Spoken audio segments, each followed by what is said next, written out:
আমরা ভাই বাঙালি, সোজা সাপটা কথা, আমরা বাঙালি, তাই না? তো বাঙালিদের লোকে বলে বুদ্ধি নেই।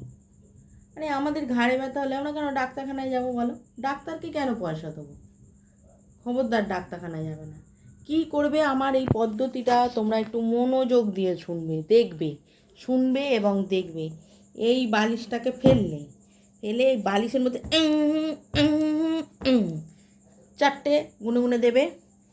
তুললে এই বালিশটাকে তুললে নিয়ে যাও, রোদে দিয়ে দিলে, এই রোদে ফেলে দিলে।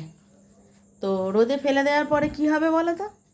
বেশ গরম হবে, সেই বালিশটাতে তুমি শোবে। ব্যাস, তোমার ঘাড়ে ব্যথা তো দূর করে পালাবে। আরে শুধু ডাক্তারকে পয়সা দেবো কেন? নিজেদের বুদ্ধি খাটাও। আরে আমরা বাঙালি, কে বলে বাঙালিদের বুদ্ধি নেই? সব থেকে বেশি বুদ্ধি বাঙালিদের, তাই না? তো আমার বুদ্ধিটা চলে মেনে শুনবে। হ্যাঁ, তবে হ্যাঁ, দাঁড়াও, চলে যাও না। চলে যাচ্ছ কেন? লাইক করো, কমেন্ট করো, তারপরে যাও। টাটা।